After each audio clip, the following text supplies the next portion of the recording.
بسم اللہ الرحمن الرحیم۔ السلام علیکم ناظرین۔ ہندوستان پاکستان میں محرم الحرام کے جلوسوں میں ایک گھوڑے کو بھی لایا جاتا ہے اور بہت ہی احترام اور عقیدت سے لوگ اس پر ہاتھ پھیرتے ہیں، اس کا بوسہ لیا جاتا ہے۔ مشہور ہے کہ یہ گھوڑا امام حسین رضی اللہ تعالیٰ عنہ کے گھوڑے ذوالجناح کی شبیہ ہے، اور ذوالجناح وہ گھوڑا تھا جس پر سوار ہو کر امام حسین رضی اللہ تعالیٰ عنہ میدان کربلا میں جرأت اور بہادری سے مقابلہ کرتے ہوئے شہید ہوئے تھے۔ ناظرین، کیا واقعی امام حسین رضی اللہ تعالیٰ عنہ کے گھوڑے کا نام ذوالجناح تھا اور وہ گھوڑا میدان کربلا میں آپ کی شہادت کے بعد گر کر مر گیا تھا؟ یہ غیر مستند اور کمزور بات ہے۔ آج کی اس ویڈیو میں ہم تحقیق اور مطالعے کی روشنی میں اصل حقائق سے آپ کو آگاہ کریں گے۔ ناظرین، سب سے پہلے ہم ذوالجناح کے بارے میں ان باتوں کا ذکر کرتے ہیں جو تاریخ کی بعض کتابوں میں لکھی گئی ہے اور بہت ہی زیادہ مشہور ہے۔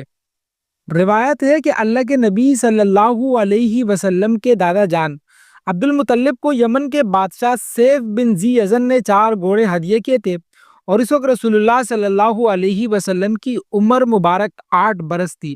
بادشاہ یمن کی خواہش تھی کہ آپ ان گھوڑوں کو اپنے پوتے کو دیجیے گا، وہ بڑا ہو کر نبی بنے گا۔ میں نے آسمانی کتابوں میں اس کی پہچان پڑھی ہے۔ تو سید عبد المطلب نے وہ گھوڑے اپنے پوتے حضرت محمد مصطفیٰ صلی اللہ علیہ وسلم کو پیش کر دیے، اور آپ نے کمسینی کے عالم میں باری باری ہر گھوڑے کی سواری کی۔ ان میں سے ایک گھوڑے کا نام ذوالجناح تھا، جو آپ نے اپنے محبوب نواسے سیدنا حسین رضی اللہ تعالیٰ عنہ کو ہدیہ کیا تھا، اور یہ وہ گھوڑا تھا جو امام حسین رضی اللہ تعالیٰ عنہ کے ساتھ کربلا میں مارا گیا تھا۔ ناظرین، اس طرح ایک اور مشہور روایت بھی ہے کہ نبی کریم صلی اللہ علیہ وسلم ذوالجناح کو کم عمری میں اپنی رحلت سے کچھ عرصہ قبل حارث نامی ایک عرب سے خرید کر لائے تھے۔ ذوالجناح کا اصل نام مرتجز تھا، اور وہ بچپن سے امام حسین رضی اللہ تعالیٰ عنہ کی سواری تھا اور ان کو کم عمری سے ہی بہت زیادہ عزیز تھا۔ کربلا کے میدان میں جان دینے والے ساتھیوں کے علاوہ ذوالجناح نے بھی اپنی محبت اور بہادری کا ثبوت پیش کیا، اور امام حسین رضی اللہ تعالیٰ عنہ کی شہادت کے بعد اپنی جان کا نذرانہ پیش کیا۔ کربلا میں امام حسین رضی اللہ تعالیٰ عنہ کی شہادت کے بعد ذوالجناح امام حسین رضی اللہ تعالیٰ عنہ کی دستار اور تلوار، جو کہ ذوالفقار علی کے نام سے بھی جانی جاتی ہے، اس کو لے کر خیموں کی جانب بڑھا، اور بی بی زینب کے خیمے کے پاس آ کر امام کے شہید ہونے کی اطلاع دی، جس کے بعد بی بی زینب رضی اللہ تعالیٰ عنہ خود مکہ کی جانب بڑھی، جہاں انہوں نے اپنے جان سے عزیز بائی کے گلا کٹنے کا منظر دیکھا۔ امام حسین رضی اللہ تعالیٰ عنہ کی شہادت کے بعد ذوالجناح خود بھی انتہائی زخمی حالت میں جاں بحق ہو گیا۔ کربلا کے مقابلے میں ذوالجناح نے امام حسین رضی اللہ تعالیٰ عنہ کا بھرپور ساتھ دیا، اور انتہائی زخمی ہونے کے باوجود بھی حضرت حسین رضی اللہ تعالیٰ عنہ کا ساتھ آخری دم تک نہ چھوڑا۔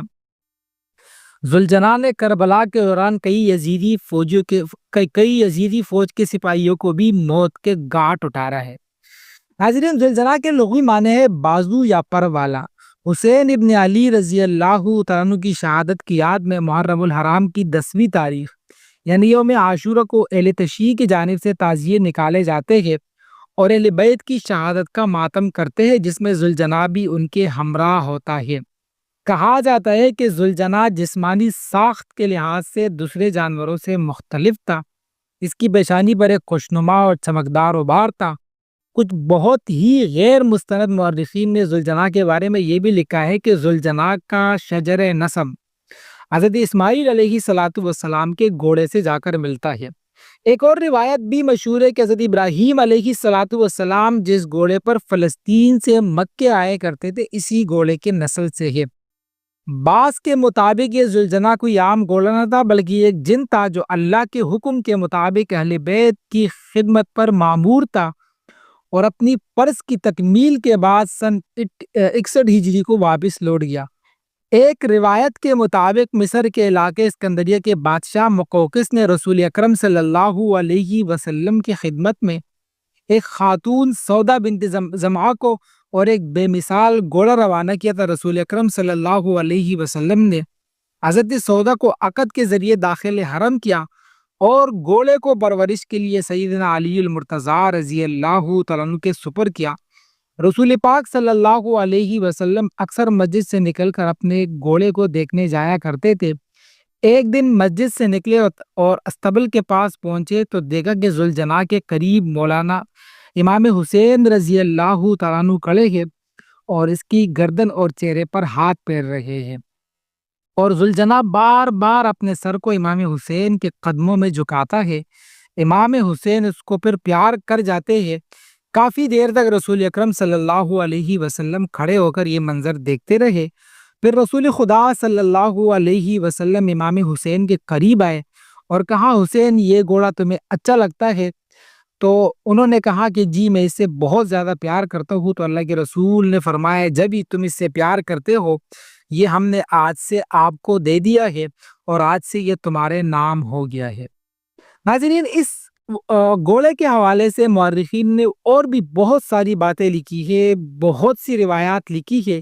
ہم نے مختصرہ انداز میں کچھ روایات آپ کے سامنے رکھ دی ہے جو کہ تقریباً تمام تر غیر مستند مورخین نے لکھی ہے، لیکن سچی بات یہ ہے اور انصاف کی بات یہ ہے کہ یہ تمام تر باتیں انتہائی غیر مستند اور محض خرافات کے سوا کچھ بھی نہیں ہے۔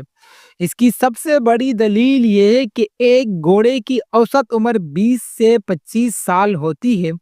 جن مورخین نے ذوالجناح کا ذکر کیا ہے ان سب نے لکھا ہے کہ یہ اللہ کے رسول صلی اللہ علیہ وسلم کا گھوڑا تھا اور آپ نے امام حسین رضی اللہ تعالیٰ عنہ کو ہدیہ کیا تھا۔ امام حسین کی شہادت سن 61 ہجری میں ہوتی ہے، تو کیا 50 سال تک ایک گھوڑا زندہ رہا؟ یہ بات عقل سلیم کے خلاف ہے۔ تحقیق یہ ہے کہ یہ گھوڑا ایک گھوڑا نبی کریم صلی اللہ علیہ وسلم کا تھا جس کا نام مرتجز تھا، دوسری سواری اونٹ تھی جس کو مسنہ کہتے تھے، اور سب سے اہم بات یہ ہے کہ وہ گھوڑا جسے ذوالجناح کا نام دیا گیا ہے، حدیث، اخبار اور تاریخ کی کسی معتبر کتاب میں اس کا نام نہیں لکھا گیا ہے۔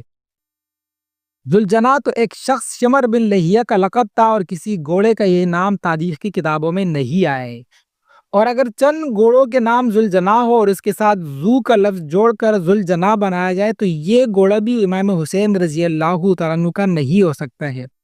اور اگر پیغمبر صلی اللہ علیہ وسلم کے گھوڑوں کا نام جناح رکھے تو پھر بھی ذوالجناح کہنا غلط ہے۔ بہرحال اس نام کا کوئی گھوڑا نہ تھا۔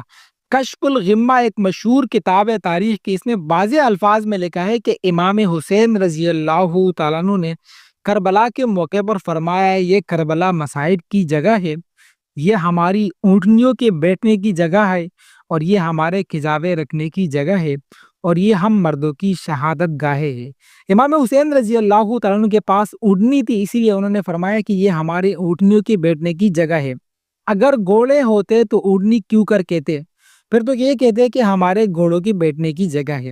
اور تحقیق کی بات یہ ہے کہ مکہ سے آپ نے کوفہ کی طرف جو سفر فرمایا تھا وہ آپ نے اونٹ پر کیا تھا، آپ کے پاس کوئی گھوڑا نہ تھا، لہٰذا یہ سب باتیں جھوٹ ہے اور داستان گو لوگوں کی کمزور باتیں ہیں۔